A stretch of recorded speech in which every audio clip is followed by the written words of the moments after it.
សូមជម្រាបសួរនាងខ្ញុំឈ្មោះលេងសុគន្ធពីដាជានិស្សិតឆ្នាំទី2នៅ Camp Business School និងជាសមាជិក Camp Media Club ផងដែរហើយនៅក្នុងថ្ងៃនេះយើងមានកិត្តិយសដែលទទួលបានការចូលរួមពីអាណាព្យាបាលនិស្សិតនិងនិស្សិតពូកែលំដាប់លេខ1ទូទាំងពិភពលោកផងដែរអញ្ចឹងតោះទៅទស្សនាទាំងអស់គ្នាសូមជម្រាបសួរលោកពូនិងបងសន្តារាមុនសូមអរគុណដែលបានផ្ដល់កិត្តិយសចូលរួមជាមួយយើងនៅក្នុងថ្ងៃនេះអញ្ចឹងកពូមានសំណួរមួយចង់សាកសួរទៅកាន់លោកពូ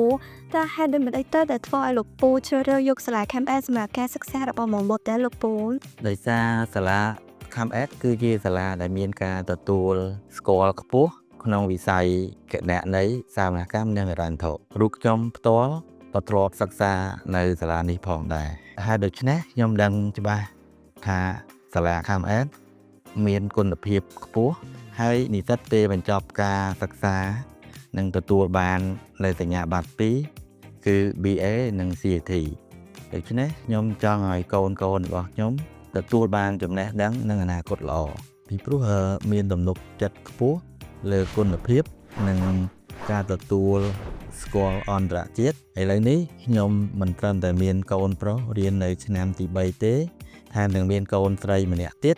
កំពុងរៀននៅឆ្នាំទី1នៅសាលា Camp នេះផងដែរចាសសូមអរគុណលោកពូឥឡូវនេះបងអូនមានសំណួរមួយទៀតចង់សាកសួរទៅកាន់បងសន្តារាវុធតដោយមូលហេតុអីទៅដែលធ្វើឲ្យបងសម្រេចចិត្តជ្រើសរើសយកការសិក្សាជំនាញគណនេយ្យហិរញ្ញវត្ថុនៅ Camp ហើយបងធ្វើដូចម្តេចទៅឲ្យបានខ្លាយទៅជានិស្សិតលេខ1លំដាប់ពិភពលោកទៅលើមុខវិជ្ជា FFM ណាបង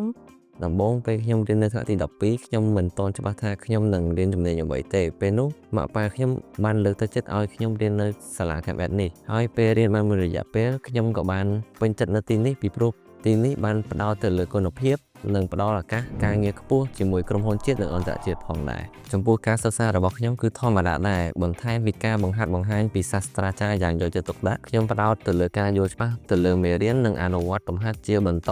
តែប៉ុណ្ណោះចាសសូមអរគុណបងនៅលោកពូសម្រាប់ការចែករំលែកដូច្នេះសម្រាប់បងប្អូនសិស្សានុសិស្សដែលទៅបញ្ចប់ថ្នាក់ទី12ហើយមានបំណងបន្តការសិក្សានៅសាកលវិទ្យាល័យនិងជ្រើសរើសយកជំនាញដែលមានតម្រូវការខ្ពស់នៅក្នុងទីផ្សារការងារអាចអញ្ជើញមកសាកសួរព័ត៌មានបន្ថែមក៏ដូចជាប្រឹក្សាយោបល់នៅ Camp ថ្ងៃនេះបាន